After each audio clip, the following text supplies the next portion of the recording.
1971 में एक American airline के जहाज को टेक ऑफ किए अभी चंद मिनट ही गुजरे थे कि सबसे पीछे वाली सीट पे बैठे एक पैसेंजर ने एयर होस्टेस को अपने पास बुलाया और हंसते हुए एक चिट्ठी उसको थमा दी।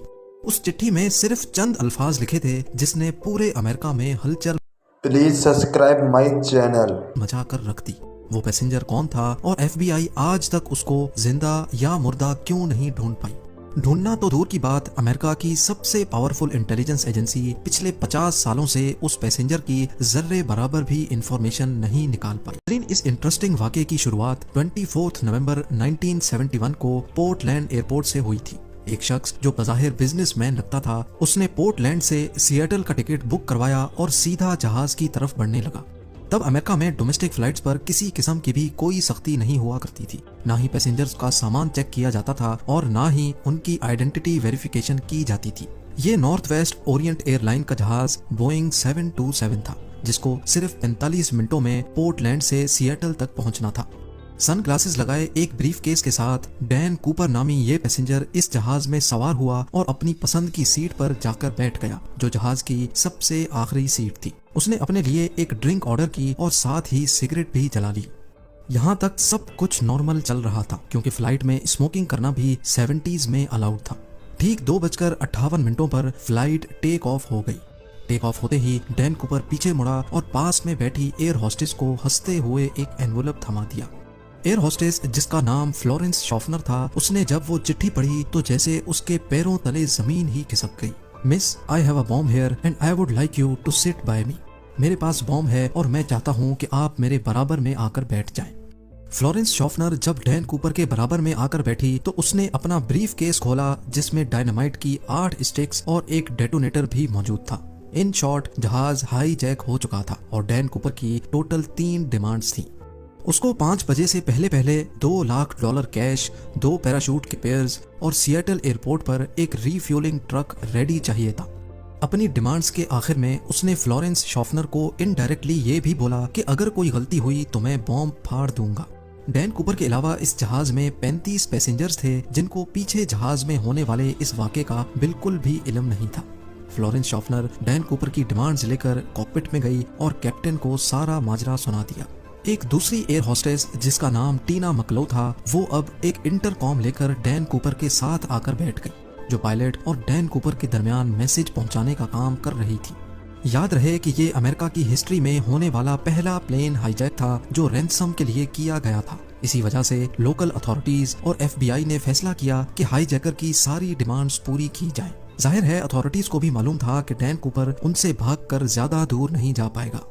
फ्लाइट, जिसको सिर्फ 45 मिनटों में ही सिएटल में लैंड करना था, वो अब अगले 1.5 घंटे तक एयरपोर्ट के गिर्द गर्दिश करती रही और बकाया 35 पैसेंजर्स जो इस सारे वाक़े से बिल्कुल बेखबर थे, उनको बताया गया कि टेक्निकल डिफिकल्टी की वजह से प्लेन की लैंडिंग में दुश्वारी हो रही है।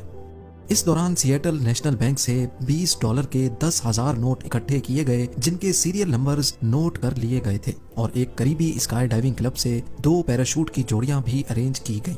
5:45 पे जहाज को लैंड कराया गया और वादे के मुताबिक डैन कूपर को पैसों से भरा एक बैग और 2 पैराशूट के पेयर्स फराहम किए गए। साथ ही साथ जहाज को रीफ्यूल भी कर दिया गया। अपनी मांगें पूरी करवाने के बाद डैन कूपर ने 35 पैसेंजर्स और 2 फ्लाइट क्रू को जहाज से उतरने की परमिशन दे दी, जबकि पायलट्स और 2 फ्लाइट क्रू को जहाज में रहने का ही कहा। इस वक्त रात हो चुकी थी और जहाज एक बार फिर से टेक ऑफ कर गया। डैन कूपर ने अपने साथ बैठी टीना मकलो के जरिए पायलट को कुछ खास इंस्ट्रक्शंस भेजी। वो चाहता था कि जहाज के लैंडिंग गियर्स और फ्लैप्स खुले रहें, एल्टीट्यूड 10,000 फीट हो, स्पीड 320 किलोमीटर पर आवर और जहाज को सीधा मैक्सिको सिटी लेकर जाया जाए। पायलट ने बाकी तमाम डिमांड्स तो पूरी कर दी, लेकिन जहाज को सीधा मैक्सिको सिटी लेकर जाना फ्यूल की वजह से पॉसिबल नहीं था। लिहाजा पायलट ने डैन कूपर को रीफ्यूलिंग के लिए 2 ऑप्शंस दिए, रिनो या फिर फिनिक्स। डैन कूपर रीनो पर राजी हो गया। दूसरी तरफ लोकल और फेडरल अथॉरिटीज भी अपना काम कर रही थी। 2 फाइटर जेट्स को जहाज के पीछे रवाना किया गया, लेकिन वो इतनी स्लो स्पीड मेंटेन नहीं कर पा रहे थे। इसी वजह से उन्होंने जहाज के गिर्द चक्कर लगाना शुरू कर दिया।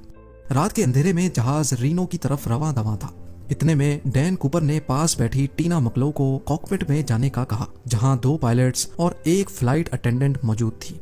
जब टीना कॉकपिट का दरवाजा बंद करने के लिए पलटी तो उसने आखिरी बार सिर्फ इतना देखा कि डैन कूपर अपनी कमर पर कुछ बांध रहा था।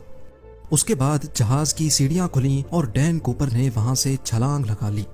इसके बाद जो कुछ भी हुआ पिछले 50 सालों से उसको आज तक डिस्कस किया जा रहा है। 3 घंटों के बाद जब जहाज रीनो में लैंड हुआ तो पूरे जहाज को अच्छी तरह चेक किया गया, लेकिन जहाज में ना ही कूपर था और ना ही कोई बॉम्ब मिल सका। ना सिर्फ जहाज में बल्कि इस वाक़े के बाद डैन कूपर का कहीं कोई अता पता ना चल सका, ना ही जिंदा और ना ही मुर्दा। आखिर डैन कूपर कौन था और पूरे अमेरिका की आंखों को धोखा देकर वो कहां चला गया?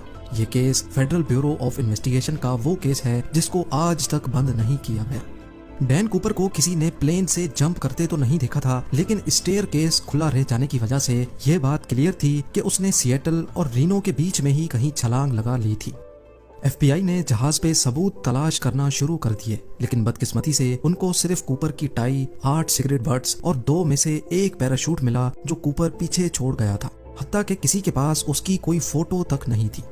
पैसेंजर्स और क्रू से इंटरव्यू लेने के बाद डैन कूपर के होलिये के हिसाब से उसका स्केच बनवाया गया।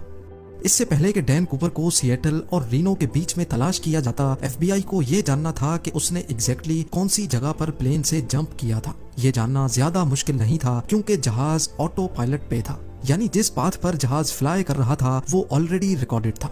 जहाज की स्पीड और एल्टीट्यूड तो पहले से मालूम था ही, साथ साथ फ्लाइट रिकॉर्डर की मदद से मालूम पड़ा कि जहाज का स्टेयर केस 8:10 पे खुला था। इन तमाम इंफॉर्मेशन की बेसिस पे डैन कूपर की ड्रॉप लोकेशन का अंदाजा लगाकर एक सर्च एरिया डिफाइन किया गया। ये 45 स्क्वायर किलोमीटर का एरिया घने जंगलात और पहाड़ों से घिरा हुआ है।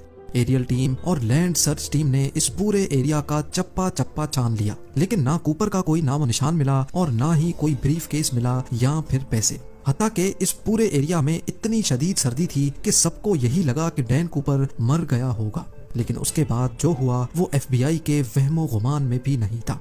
अमेरिकन हिस्ट्री में पहली बार FBI ने इस केस के लिए पब्लिक से हेल्प लेना शुरू कर दी। डैन कूपर का स्केच और $2 लाख के सीरियल नंबर भी अखबारों में शाया किए गए और डैन कूपर के बारे में कोई भी इंफॉर्मेशन देने पर इनाम देने का वादा भी किया गया। उनका ख्याल था कि कूपर अगर जिंदा होगा तो वो पैसे कहीं ना कहीं जरूर खर्च करेगा, लेकिन हैरत अंगेज तौर पे उस सीरियल नंबर का एक भी नोट कभी भी कहीं भी दोबारा जाहिर नहीं हुआ। लेकिन मामला अभी खत्म नहीं हुआ था। करीब 9 सालों के बाद यानी 1980 में एक वाकया हुआ। सदर्न वॉशिंगटन में कोलंबियन रिवर के किनारे एक बीच है जिसको टीना बार कहा जाता है। यहाँ एक बच्चा अपने पेरेंट्स के साथ खेल रहा था जब उसको रिवर के किनारे नोटों की 3 गड्डियाँ मिली। ये $20 के नोटों की गड्डियाँ थीं जो टोटल $5,800 बनते थे। बच्चे के पेरेंट्स ये पैसे लेकर FBI के पास गए। खुशकिस्मती से इनके सीरियल नंबर उन नोटों से मैच कर गए जो डैन कूपर लेकर गया था। डैन कूपर हाईजैकिंग केस में 9 सालों के बाद ये पहली प्रोग्रेस थी, लेकिन बजाय केस को सॉल्व करने के इस वाक़े ने केस को मजीद उलझा कर रख दिया, क्योंकि ये पैसे ड्रॉप लोकेशन से करीब 27 किलोमीटर दूर पाए गए थे। पहले ये समझा गया कि ड्रॉप जोन में वाक़े लुइस रिवर में ये पैसे डैन कूपर से ही घिरे होंगे और वहां से बहते हुए कोलंबियन रिवर तक आए होंगे, लेकिन बाद में नोटिस किया गया कि कोलंबियन रिवर तो ऑपोजिट डायरेक्शन में फ्लो करती है, यानी ये पैसे लुइस रिवर से बहकर टीना बार बीच तक किसी भी सूरत नहीं पहुंच सकते। FBI के लिए ये मामला तो सुलझने के बजाय उलझता ही जा रहा था। ना सिर्फ इतना बल्कि टीना बार बीच जहां से ये पैसे बरामद हुए थे, यहाँ 1974 में कुछ खुदाई का काम किया गया था। हाईजैकिंग के 3 सालों के बाद टीना बार बीच के किनारे एक्स्ट्रा रेत डाली गई थी और मिलने वाले पैसे इस रेत के अंदर पाए गए थे। इस नई इन्फॉर्मेशन से तो ये जाहिर होता है कि डैन कूपर या फिर उसके किसी साथी ने जानबूझकर केस को उलझाने के लिए 3 सालों के बाद टीना बार बीच पर आकर ये पैसे दफनाए थे। इस केस को लेकर FBI ने कूपर जैसे दिखने वाले लोगों से इन्वेस्टिगेशन की, लेकिन कोई खातिर खास सुराग ना मिल सका। कई थ्योरीज ये भी कहती हैं कि कूपर शायद कोई ट्रेंड मिलिट्री कमांडो था, क्योंकि जो पैराशूट वो अपने साथ लेकर गया था वो एक मिलिट्री पैराशूट था और उसको ऑपरेट करना उस पैराशूट से ज्यादा मुश्किल था जो वो प्लेन में ही छोड़कर गया था। 1980 में $5,800 कैश मिलने के अलावा बकाया 9,710 नोट दोबारा कभी नहीं मिल पाए। एविडेंस के तौर पे FBI के पास डैन कूपर के इस स्केच के अलावा सिर्फ ये टिकट है जिसमें उसने खुद अपना नाम लिखा था और ये टाई जिस पर क्लिप लेफ्ट साइड पे लगी थी, जिससे ये जाहिर होता है कि डैन कूपर लेफ्ट हैंडेड था। इस केस ने FBI को पिछले 50 सालों से सवालों में उलझा कर रखा है। आज भी FBI की वेबसाइट पर इस केस की तमाम डिटेल्स मौजूद हैं और इस केस की फाइल आज भी खुली हुई है। उम्मीद है जेम टीवी की ये वीडियो भी आप लोग भरपूर लाइक और शेयर करेंगे। आप लोगों के प्यार भरे कमेंट्स का बेहद शुक्रिया। मिलते हैं अगली शानदार वीडियो में।